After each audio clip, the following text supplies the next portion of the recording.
This show is for the sales leader who knows they have a pivotal role in driving outstanding sales results.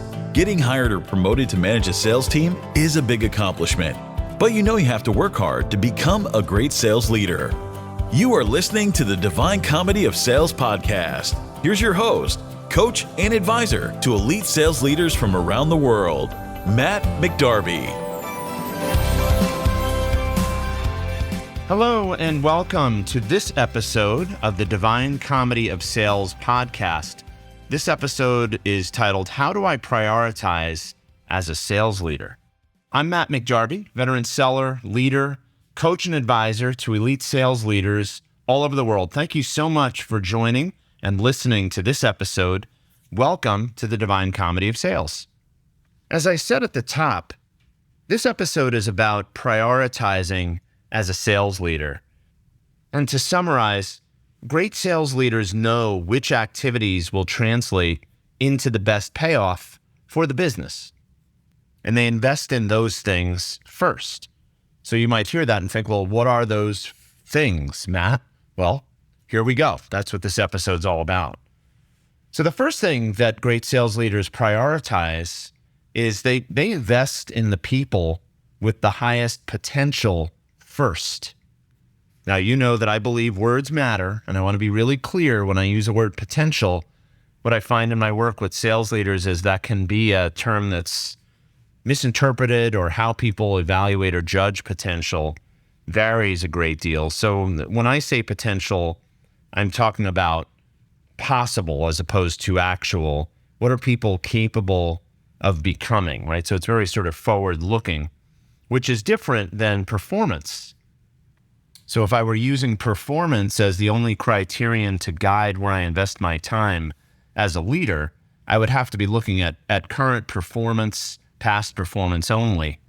And that's not necessarily the way the best sales leaders decide to invest their time. So when we talk about investing in the people with highest potential first, what you should conclude here is that great sales leaders give some thought to the potential of members of their team. Can this person grow? Can she give more? Do I see evidence that this person is ready to learn and take on more responsibility? Does this person's behavior suggest that they are in fact a high potential member of my team? So this has got to be more than just a sort of a gut, gee, I like that person, I think they're high potential. The people on your team send you signals every day regarding how much potential they really have. Examples of the behavior that would indicate the opposite of high potential would be those sort of self-limiting behaviors, people that don't want to try something new, people who are so averse to change that they don't want to try new methods simply because that's hard, and putting in extra effort is something that they don't make high priority. You've probably seen this in your experience if you've led teams or if you've been a member of a team over time. You may think of colleagues who behave that way. Well, those are simply signals that they may not be the highest potential members of the team.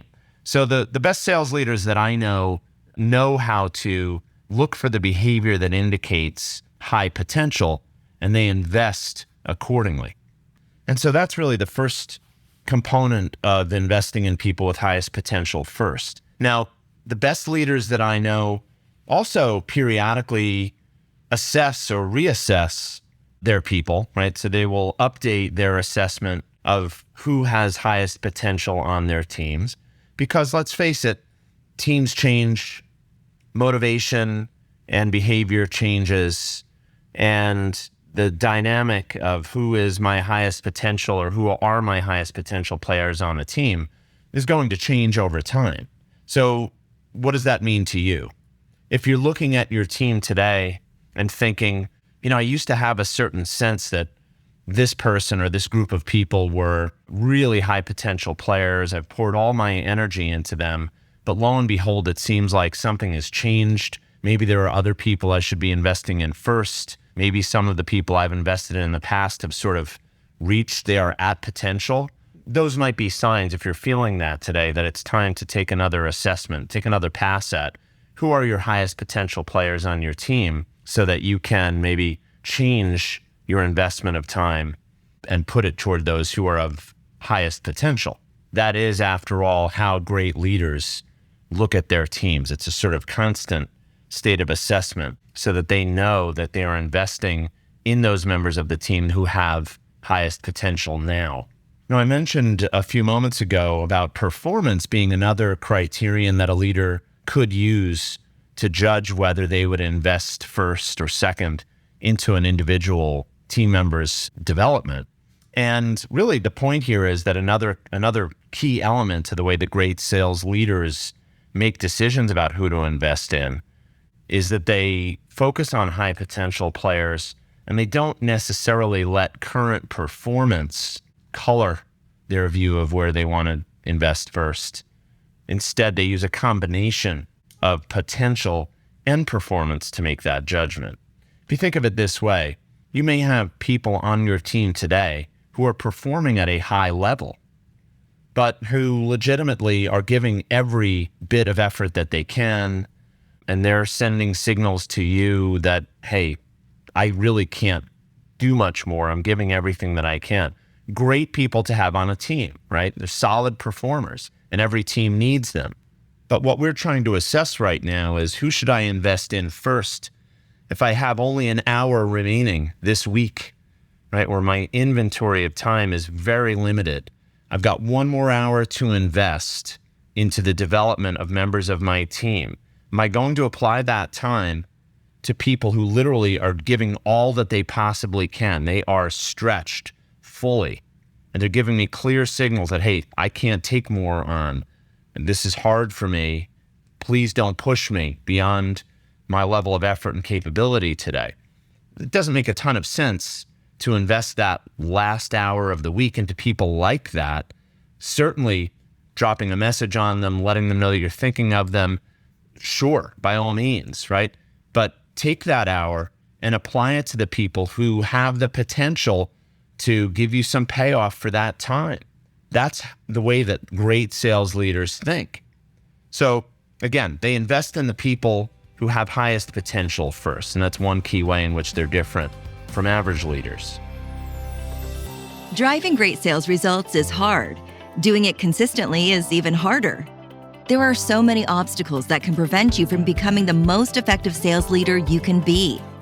Find practical advice you can apply right away by picking up your copy of Matt's book, The Divine Comedy of Sales, at www.divinecomedyofsales.com. So we're still on the topic of how to prioritize as a leader. And the second key idea here is that great sales leaders are ruthless prioritizers. You know, if you could see my office right now, I have a sign that one of my very best friends gave me a few years ago. It's on a corkboard in my office, so it's right in front of my face as I work. And it says simply, ruthless prioritization. I think he got it at a Google event. He was at a Google headquarters a number of years ago. And suffice it to say, that struck me when I saw it in his office. I was like, hey, can you give me that? I need that reminder. Why? Because I've learned in my own experience as a leader, but being around great leaders, that they are really, really ruthless in how they prioritize their time. And what does ruthless mean in this context?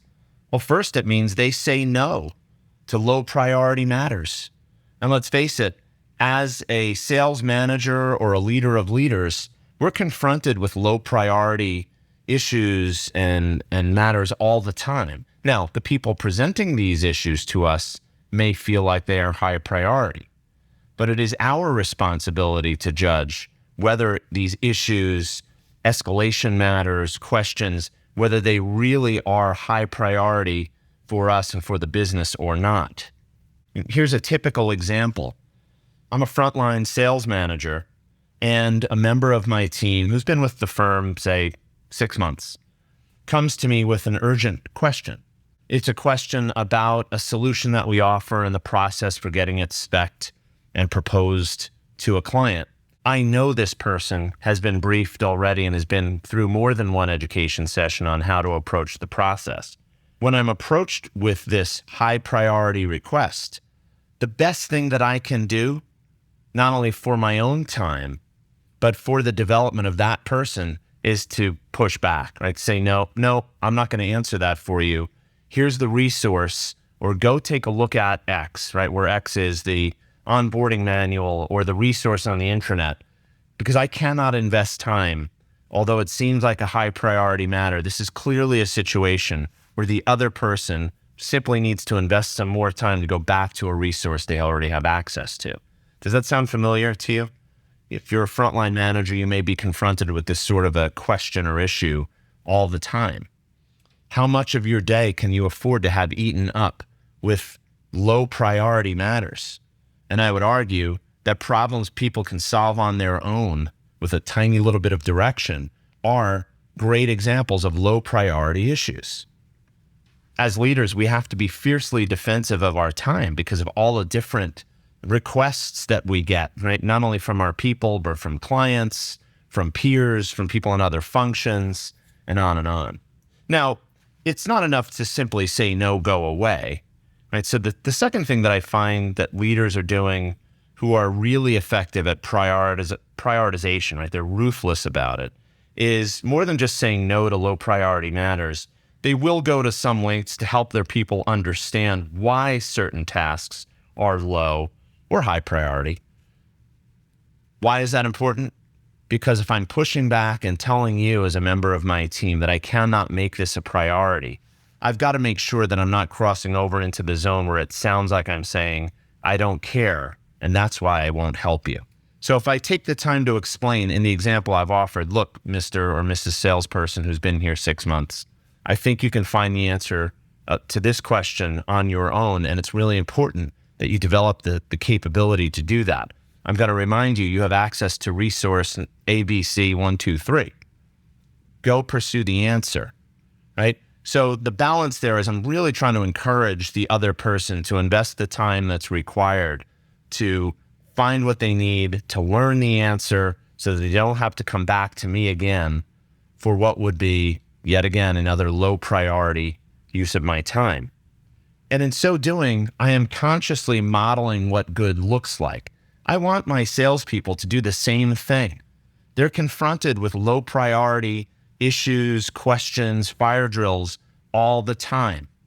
And if they don't defend their own time, and if they can't help other people to understand when what they're asking for is a relatively low priority matter, then they're going to be faced with just a version of the same problem we all have, which is we cannot make time available for more important things.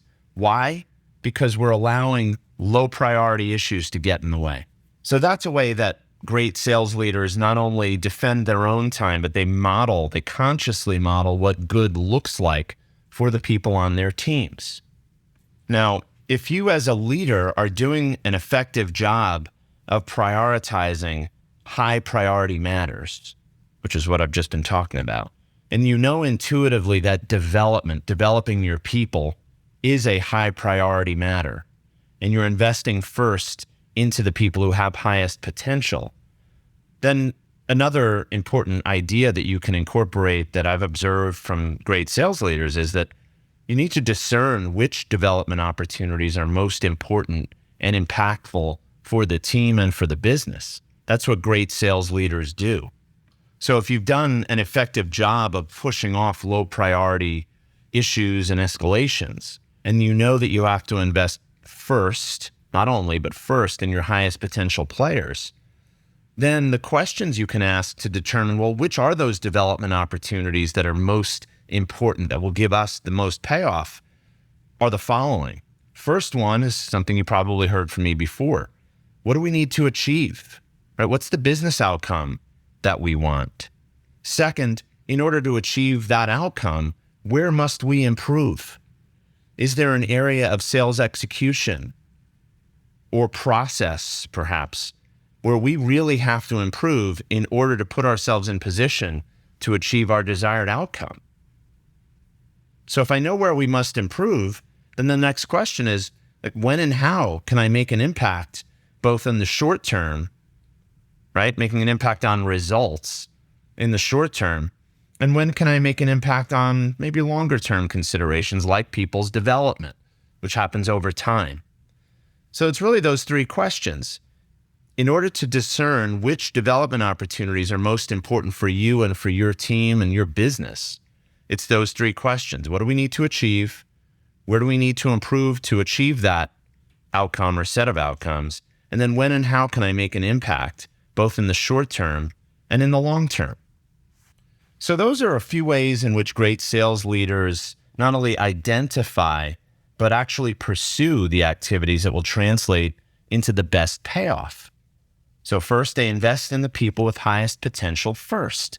Again, they're not ignoring people on their team, but they know that if they have a limited amount of time left in a given day or a week, that they need to invest it in the people who will give greatest return, who have the potential to grow more, perhaps, than others.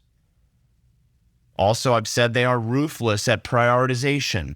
They know that no one else is responsible for defending their time other than them, right? If I, as a leader, find myself constantly occupied by low priority activities, whose fault is that? Great sales leaders know that's on them. They have to prioritize ruthlessly. And then finally, knowing that development activities are so critically important with your team, the next question is, well, which ones are the most important development activities? And we talked about some key questions there that will help you to determine where should you invest? If development is a critical part of your role, which it is, by the way, where should you go first?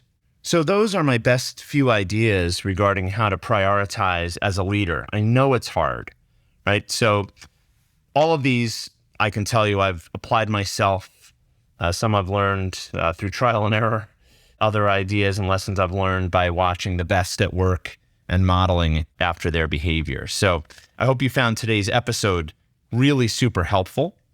In our next episode, we are going to dive deeply into how to influence your team's behavior. One of the things that I hear people are most frustrated by is I give the clearest directions, but I can't seem to get people to fully buy in and commit to doing the work that needs to be done. And I need to be able to influence change. And it's really frustrating. I can't do it. Well, join the club, right? It's hard for all of us. So what I'll talk about in our next episode is how to address that. How do you influence your sales team's behavior in a consistently effective, constructive, positive, virtuous way? So until then, this is Matt McDarby, author and host of the Divine Comedy of Sales podcast. Thank you so much for joining. Bye-bye for now. Look forward to seeing you soon.